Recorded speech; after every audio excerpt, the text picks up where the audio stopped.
My name is Gianna, and my husband, Hassan, is an architect, or more accurately, a designer. While I don't completely understand the complexities of his work, he holds a first-class architect's license and mainly focuses on designing house and building plans.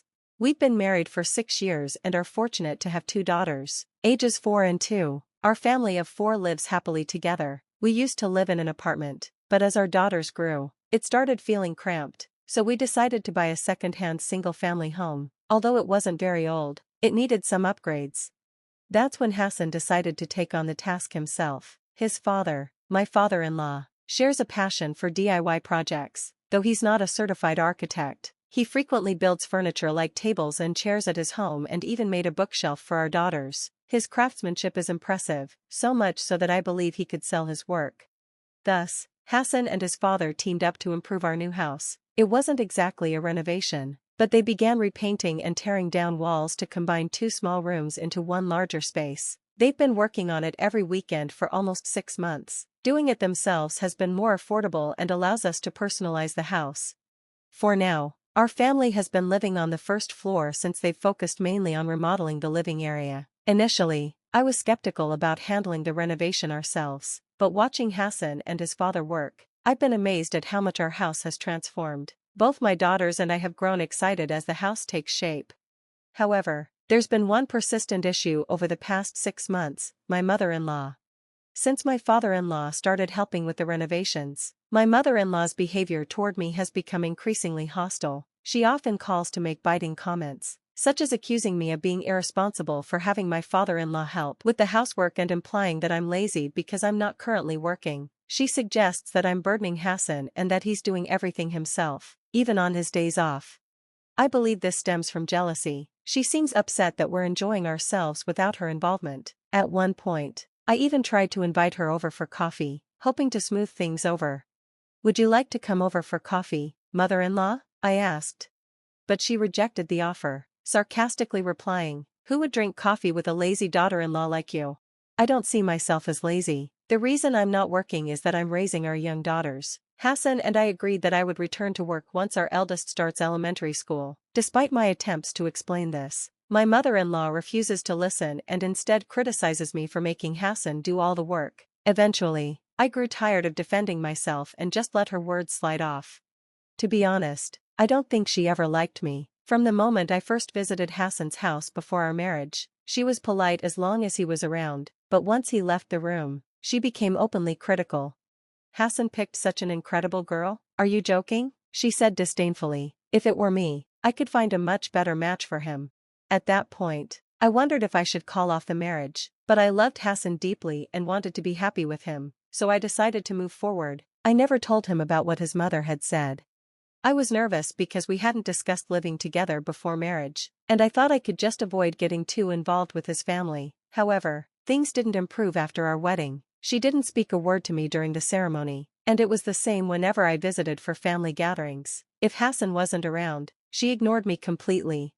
Even worse, she began to treat my daughters coldly. I was relieved when my father-in-law stepped in to help with the house remodel because it meant I didn't have to visit her.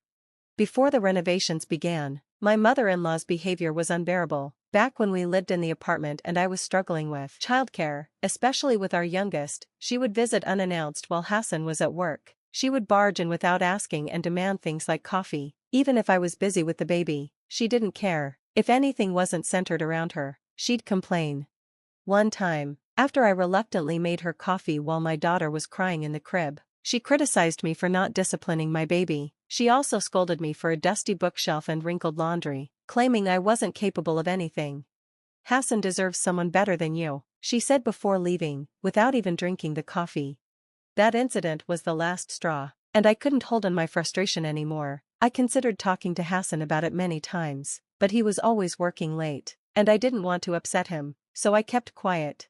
In the early days of our marriage, we didn't see her often, and sometimes I would pretend I wasn't home when she called. Things started changing about 6 months ago when she got a smartphone.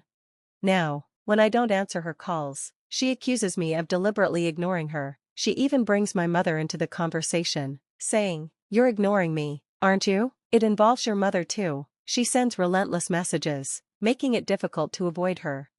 so I started reluctantly picking up on weekends, thinking, I'll just endure it, but no matter how I respond, she's never satisfied. What's with the attitude? Are you even reflecting on what I said? I wouldn't mind if you got a divorce, you know. She snapped recently. Lately, she's been fixated on the fact that I'm not working and only caring for the children. You're just indulging yourself, making a mess, and that's why you're gaining weight, she said mockingly.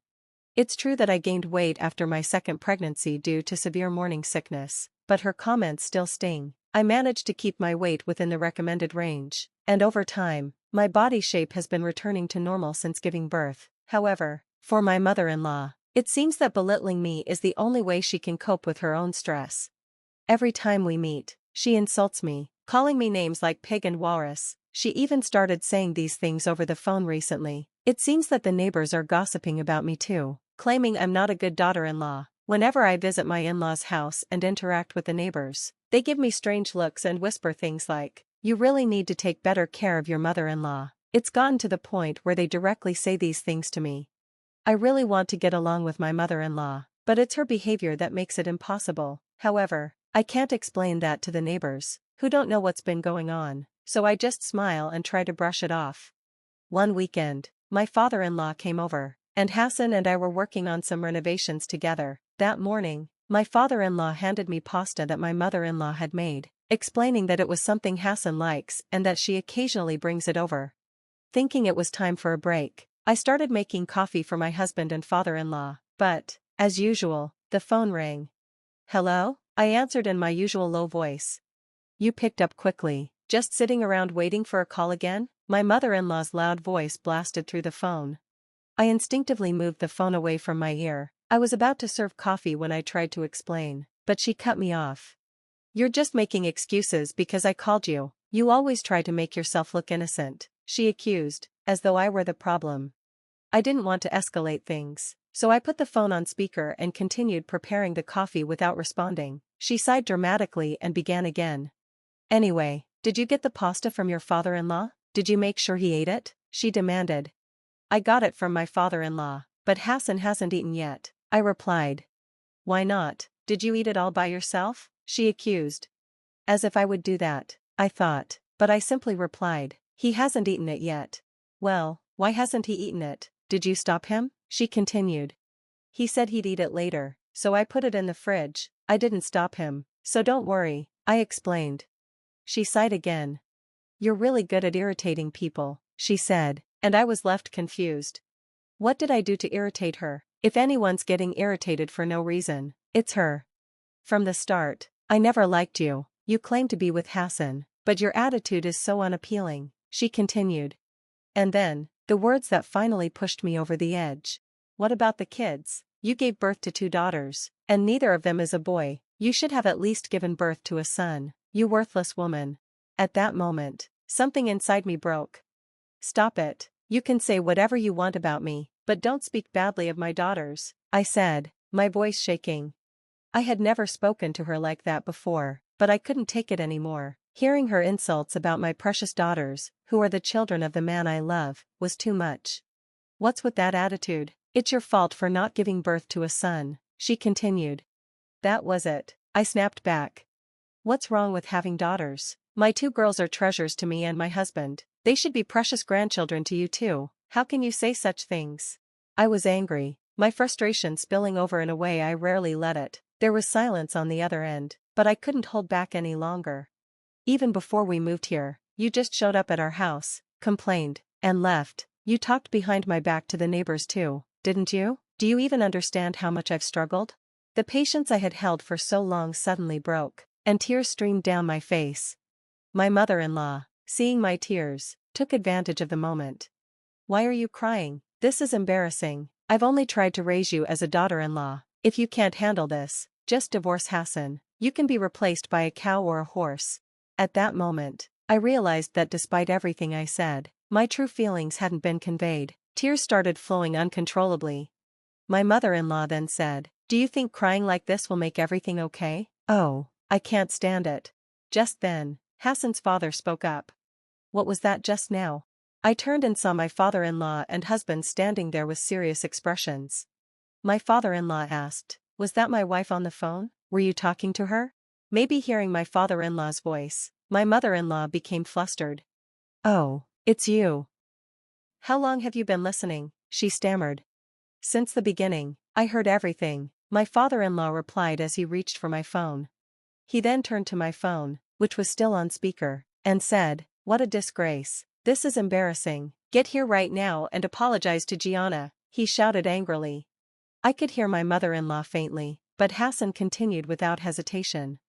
"Mom, have you been treating Gianna like this? That's terrible. I'm really disappointed. We make decisions together, you don't have the right to interfere. This is not okay." My mother-in-law, probably shocked, suddenly started apologizing. "I'm sorry, Gianna, I won't say anything like that again. Please forgive me," she begged. But my father-in-law wasn't ready to accept such an apology. "I told you to apologize in person," he insisted. Just then, my eldest daughter came out from the back room. "Is Grandma coming? I don't want her to come," she said, making it clear to all of us. "Grandma is mean to me and Lily, she says bad things to Mommy too. I don't want to see her." Hassan then told her, "You're right, who would want to see her? Don't worry, we won't let Grandma come anymore, and we won't let her be mean to Mommy either." He gently patted our daughter's head. "Dad, promise you'll protect Mommy, okay?" As she hugged me, I felt an overwhelming sense of love. Finally, my mother-in-law said, "I'm truly sorry, I won't say anything again, please forgive me." And with that, she hung up the phone. Since that day, I haven't received any more calls from my mother-in-law. My father-in-law told me, "If anything happens, just let me know."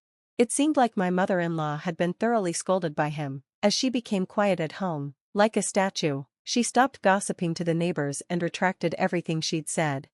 Thanks to my father-in-law and husband, our house was finally renovated, and we had a spacious, functional home. Without the constant phone calls from my mother-in-law, I was able to focus on myself and enjoy more peaceful days.